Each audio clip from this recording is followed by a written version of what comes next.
Une conférence sur le régime juridique du big data, ou de manière plus générale, peut-on combiner droit et big data? Quel est le sens de cette conjugaison à travers un nouveau prisme? L'idée générale, c'est, au niveau de l'interrogation droit et big data, c'est est-ce que ce concept technique piège ou non des considérations juridiques particulières? Est-on en face d'une problématique nouvelle ou est-on vraiment face à un changement de paradigme? Est-ce que ce n'est pas une approche marketing et que derrière, le droit de l'informatique traditionnel est en application sans aucune difficulté? Ce qui est sûr derrière ces interrogations, auxquelles je vous convie, et n'hésitez pas d'intervenir, c'est que la tendance est mondiale. C'est sûr que la problématique de big data n'est pas réservée à quelques entreprises. Dans le monde entier, cette technologie est utilisable à travers notamment le cloud computing. En fait, si on regarde de plus près, big data et droit, c'est aussi une confrontation entre deux régimes juridiques, les États-Unis et l'Europe. Le big data aux États-Unis est dans un cadre de laisser-faire. On essaye de développer cette technologie et toutes les utilisations liées aux données, et notamment les données personnelles. Alors qu'en Europe, pour les données personnelles, le système est beaucoup plus réservé, voire pour certains bloqué en termes de développement de l'innovation. Pour essayer de voir de manière plus précise la situation et conjuguer en temps présent big data et droit, je vous propose quatre étapes d'analyse. D'abord, de regarder les spécifications techniques du big data. Un juriste a besoin de connaître l'objet sur lequel il va porter son regard juridique. Qu'est-ce que le big data? Concept marketing, particularité technique, avec ou non conséquences juridiques. Ensuite, de voir l'analyse à travers informatique et liberté. Car, posons tout de suite la difficulté, ou en tout cas les enjeux juridiques. En ce qui concerne les data, les données, deux grandes catégories de données. Les données à caractère personnel et les autres données. L'enjeu, les difficultés sur le plan juridique visent d'abord et avant tout les données à caractère personnel. Ensuite, je vous propose de regarder un des éléments importants, ce n'est pas le seul, mais un des éléments importants de l'utilisation des grands centres de base de données, c'est l'analyse comportementale. On s'y situe ici dans une vraie nouveauté, une vraie rupture. Et à ce niveau, je vous propose une réflexion de quel cadre juridique faudrait-il mettre en place, car il n'est pas évident que les cadres juridiques préexistants sont suffisants pour encadrer d'éventuelles dérives de l'analyse comportementale qui peut être faite à partir des données figurant dans un espace de type big data. Et enfin, je voudrais vous proposer une réflexion sur quelle régulation demain pour les big data et la nécessité de mettre en place une sorte de commissaire aux données, en tout cas la nécessité de mettre en place un contrôle particulier des entreprises qui utilisent des systèmes de big data. D'abord, les spécifications techniques. Qu'est-ce que le big data?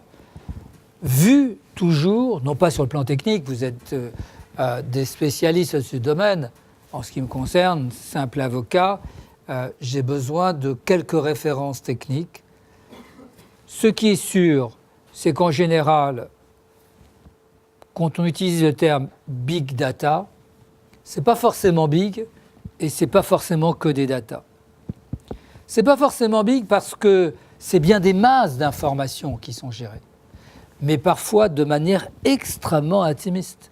C'est-à-dire que c'est des données, quand on va parler de données personnelles, au plus profond de l'intimité de la personne. Quant aux data, ce n'est pas uniquement les data, c'est bien les données en possession multimédia, quel que soit le format, mais c'est aussi les données et les métadonnées. En fait, c'est un ensemble de réservoirs d'informations, nominatives ou non nominatives, dont la quantité disponible est telle qu'elle fait apparaître de nouvelles réalités. Je vous propose, pour les spécifications techniques, à travers une analyse juridique, de regarder la collecte qui permet d'établir un big data, la géographie de ces big data et les contenus associés. La collecte. Lorsqu'on va parler de big data ou entrepôt de données, comme on disait avant, à travers un centre serveur privatif ou le cloud computing, la grande distinction est entre données à caractère personnel ou données nominatives et données non nominatives. Les questions sont totalement différentes.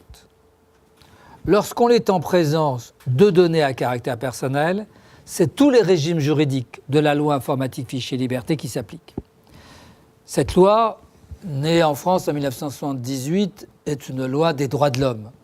C'est la loi qui régit l'ensemble des données personnelles et qui permettent de disposer d'un droit à la protection, d'un droit à la dignité, voire d'un droit à l'oubli sur les données personnelles. Le big data, pour les données à caractère personnel, entre et parfois heurte de plein front la loi informatique fichier liberté. La loi informatique fichier liberté n'est pas qu'une loi française, c'est bien évidemment la loi française de 1978. Mais la directive communautaire 95-46 sur la protection des données personnelles, c'est à peu près 80% la loi française. Et ainsi, aujourd'hui, toute la plaque européenne a une réglementation de type droit de l'homme numérique, telle qu'elle avait été pensée en 1978 par la France. Mais cette loi, c'est aussi un processeur d'universalité, j'aurai l'occasion d'y revenir. Vous ne pouvez exporter des données vers un pays tiers, c'est-à-dire hors Union européenne, que si et seulement si ce pays tiers a une protection équivalente. L'idée, c'est de créer un continuum de protection lorsque les données sortent de l'Union européenne. Et si le pays importateur ne dispose pas d'une réglementation équivalente ou adéquate ou similaire à la réglementation de l'Union européenne, alors l'importateur devra signer une convention particulière, dite convention de flux transfrontières, qui l'oblige à appliquer certes sa loi locale, mais aussi la loi de l'Union européenne pour que les résidents ayant des données en Europe puissent profiter de la même protection lorsque ces données sont exportées vers ce pays tiers. Ainsi donc, lorsqu'on va parler de big data, j'y reviendrai sur les données géographiques, il faudra prendre en mémoire clairement une différenciation entre les données à caractère personnel et les autres données. Le principe des données à caractère personnel, c'est le principe de l'égalité. Alors que pour les données qui ne sont pas des données identifiant les personnes, c'est le principe de liberté. Cela veut dire que pour un opérationnel, une entreprise qui décide de monter un big data, c'est-à-dire une grande collection de données multiformat, elle peut faire ce qu'elle veut sous réserve du droit des tiers sur les données non nominatives. Elle devra prendre en charge l'ensemble des cadres juridiques pour les données nominatives. Ce principe de l'égalité, c'est surtout un principe d'Union européenne et par le processeur d'universalité, dont je vous ai donné un exemple, on commence à le voir se généraliser dans tous les autres pays hors Union européenne. Dernier élément de cette collecte, une collecte qui s'inscrit dans un cadre légal, une collecte loyale. Ça, c'est une contrainte mondiale. Dans la plupart des pays, il y a cette obligation, nonobstant l'existence ou non d'une réglementation particulière de type informatique et liberté.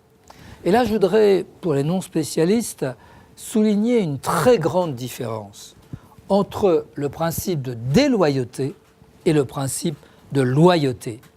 Très souvent, vous connaissez la règle de concurrence déloyale.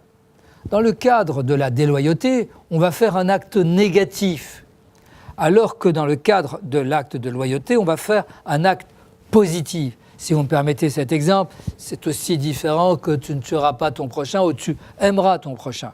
Dans l'acte de loyauté, on ne va faire aucun acte qui est contraire, bien évidemment, à l'intérêt de la personne, mais on devra aussi agir dans son propre intérêt et dans l'intérêt des personnes concernées, c'est-à-dire dans l'intérêt des gens dont on dispose d'informations nominatives les concernant. Il faudra trouver une balance d'intérêt entre le droit du créateur et de l'utilisateur du big data et les personnes concernées qui se trouvent à l'intérieur des traitements automatisés d'informations nominatives. Donc vous voyez, lorsque sur le plan technique, vous voulez constituer un big data, une sorte de grande marmite des données à caractère personnel et des données non nominatives, les données à caractère personnel devront obéir dans la plupart des cas à un principe de légalité, notamment si les données sont gérées en Europe ou viennent d'Europe, et dans tous les cas de figure, un principe de loyauté pour les données nominatives comme les autres données. La géographie. La plupart des réglementations sont des réglementations territoriales. En général, vous avez un territoire, un État, un droit représentatif d'une nation et d'un peuple. Je sais que bien évidemment qu'il y a des nations qui ne correspondent pas à des peuples, il y a des peuples qui demandent à reconnaître leur territoire. Mais en général, notre système juridique est organisé selon un droit, un peuple, une nation, un territoire. Avec l'Internet, bien évidemment, la notion de limite géographique n'a plus de sens. En conséquence, il faut réinventer d'autres règles du jeu. Mais la plupart des réglementations sont nationales. Il existe peu, voire pas, de réglementation internationale liée à la gestion de l'Internet. Il y en a, par exemple, en matière de cybercriminalité avec la Convention de Budapest. C'est donc, si on veut construire un big data multinational à origine différente des données, il faut nécessairement accrocher à la donnée son origine géographique. Car vous vous rappelez, la collecte, elle est réglementée dans la majeure partie des cas, et notamment la collecte des données nominatives. En conséquence, beaucoup d'entreprises ont tendance à constituer des marmites d'octets sans avoir en mémoire l'origine de la donnée. Or, dans la plupart des cas, les conditions de collecte vont être directement impactantes sur les conditions d'utilisation de la donnée. Exemple, en France, les données nominatives doivent être collectées de manière licite et loyale. De plus, ces données doivent être adéquates, pertinentes et non excessives. Dans certains pays, il n'existe peu ou pas de réglementation sur les données à caractère personnel. Et ainsi donc, si vous ne suivez pas l'origine géographique de la donnée, vous serez incapable d'utiliser cette donnée dans un cadre juridiquement opérationnel. Et rappelez-vous, ce n'est pas forcément le lieu de localisation de la donnée. Surtout qu'en matière de cloud computing, la situation des centres serveurs, l'exploitation des centres serveurs et la situation des données ne correspondent pas toujours à une unité de temps et d'espace. L'origine donc des données est nécessaire dans un big data pour pouvoir l'utiliser lorsqu'on est en présence de données à caractère personnel. Deuxièmement, le transfert des données n'est pas neutre. Suivant effectivement le pays d'origine de la donnée, il y a des réglementations différentes. Et parfois, non seulement cette réglementation est différente, et on l'a vu dans l'exemple des conditions de collecte, mais parfois, il n'est pas possible de procéder à une exportation sans respecter des règles particulières. C'est le cas, vous l'avez maintenant en mémoire, des transferts de flux transfrontières entre l'Union européenne et les autres pays. Mais c'est aussi le cas de beaucoup de pays qui ont aujourd'hui des réglementations équivalentes à celui de l'Union européenne.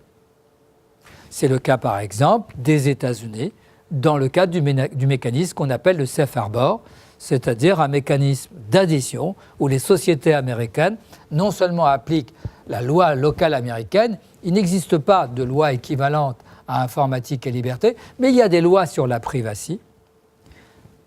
une convention internationale a été signée entre les États-Unis et la Commission de l'Union européenne, par le mécanisme du Safe Harbor, les sociétés américaines adhérant à ce mécanisme s'engagent à respecter la réglementation de l'Union européenne et par ce biais, l'exportation des données de l'Union européenne vers les États-Unis peut se faire. C'est le cas notamment de Google, c'est le cas d'IBM, c'est le cas de Yahoo, c'est le cas d'Amazon.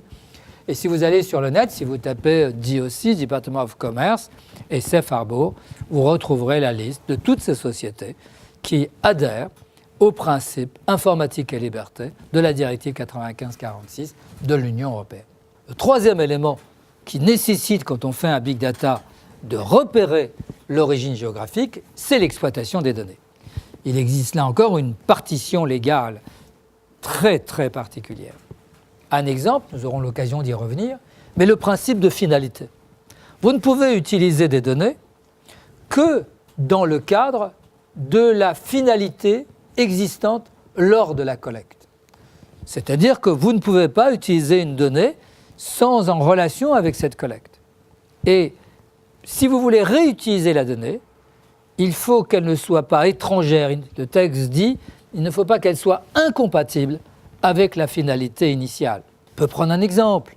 Vous avez une entreprise qui, à un moment donné, permet à ses collaborateurs d'utiliser la possibilité d'acheter des mobiles. Cette entreprise vend des mobiles et permet à ses collaborateurs salariés d'en acheter. Un de ses collaborateurs achète ces mobiles à titre personnel, bien évidemment, compte tenu de ses possibilités qu'il a en tant que salarié. Il donne une adresse et malheureusement, il ne paye pas. Alors l'entreprise décide de recouvrer, bien évidemment, la somme à laquelle il s'était engagé à partir de l'adresse qui lui avait été donnée, le client se trouvant non pas en mode salarié, mais en mode acheteur. L'adresse n'est pas bonne, il va consulter l'adresse qui apparaît être une autre adresse dans le fichier du personnel. Et là, il retrouve ce collaborateur pour pouvoir légitimement, pense-t-il, obtenir le paiement de sa facture. Mais il a été condamné, on a considéré qu'il y avait un détournement de finalité. La première adresse avait été donnée en qualité de client, la seconde adresse avait été donnée en qualité de salarié. En utilisant l'adresse qui avait été communiquée dans le cadre du contrat de travail pour le paiement d'une position d'achat, il y avait un détournement de finalité. Voilà un exemple qui vous montre qu'à partir de la même information et deux statuts différents, on peut être père et oncle, ici il était acheteur et salarié, l'utilisation de la finalité a été une limitation à la possibilité pour la même entreprise d'utiliser l'information adresse. Cette partition légale, elle est tout le temps. Ce n'est pas parce que vous avez la possibilité de le faire que vous pouvez le faire en matière de données à caractère personnel. Imaginez que vous cherchez à faire une analyse des habitudes de lecture et que là, vous avez des différentes habitudes en matière de journaux, Le Figaro, Le Monde, Le Nouvel Obs. Vous n'avez pas le droit, à travers les habitudes de lecture, d'essayer de détecter la sensibilité politique en faisant une correspondance entre les sensibilités politiques des lecteurs et cette personne questionnée. Donc, l'exploitation des données n'est pas libre dans les données à caractère personnel. Elle n'est pas plus libre pour les autres données. Et là, ce n'est plus le régime uniquement informatique et liberté qui ne s'applique pas, c'est le régime de propriété des données sur lequel on aura l'occasion d'y revenir. Enfin, dernier élément important, c'est la conservation des données. La plupart des entreprises qui constituent ces grandes marmites de données oublient que les données à caractère personnel sont soumises à d'obligations de péremption. Nul ne peut détenir des données au-delà d'une certaine période. L'idée générale, c'est qu'en matière de données nominatives, c'est vrai pour l'Union européenne, mais comme je vous le disais, pour de nombreux autres pays, l'idée, c'est que le principe est l'anonymat, l'exception est le caractère nominatif. C'est-à-dire que les entreprises sont détentrices. Quand je dis entreprise, j'entends entreprise privée comme entreprise publique, sauf l'État au niveau de ses fonctions régaliennes. Mais l'entreprise privée ou publique qui va gérer des données ne peut les gérer que dans un certain temps qui se trouve par nature limité. lorsque la finalité initiale a été épuisée et qu'on ne se trouve pas dans le petit élément de plage d'utilisation qui est l'élément incompatible, alors il faut oublier la donnée. La conservation des données est un élément précaire, le droit à l'oubli en est le principe. Troisième élément de l'approche Big Data, c'est les contenus. La grande différence entre les systèmes de gestion de bases de données et les Big Data aujourd'hui, c'est que on dispose aujourd'hui de très grands systèmes de gestion de bases de données. Derrière le Big Data, c'est surtout des données qui sont faiblement formatées. Des données qui arrivent au fil de l'eau, extrêmement importantes, et qui en fait ne sont pas aussi structurées qu'on pourrait s'attendre dans le cas d'un système de gestion de bases de données classique. C'est donc cette notion de marmite où les données faiblement formatées peuvent couvrir des champs très importants sémantiques. De quelles données parle-t-on? Toutes les données, c'est-à-dire quels que soient les formats, les images, les textes, les sons, les vidéos.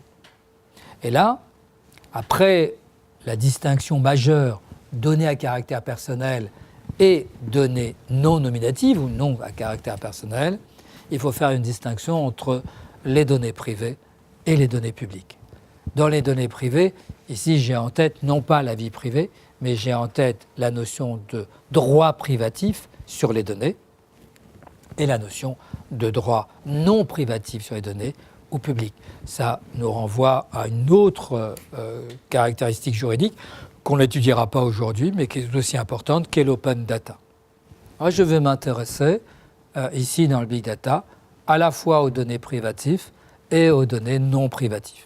Dans les données privatives, rapidement, un élément de contexte juridique, les données en elles-mêmes ne sont pas protégeables sauf si elles sont constitutives d'une œuvre. Le cas typique, c'est une donnée photo, où la photo en elle-même, la data photo, ensemble de data particulières qui permettent effectivement de dire qu'on est en présence d'une photo, est protégée par le droit d'auteur, mais les données qui ne se renvoient pas à des œuvres sont protégées dans le cadre soit des bases de données originales, soit des bases de données sui generis. Dans tous les cas de figure, le big data va piéger des données privatives au sens de la propriété littéraire artistique ou au sens du droit des bases de données.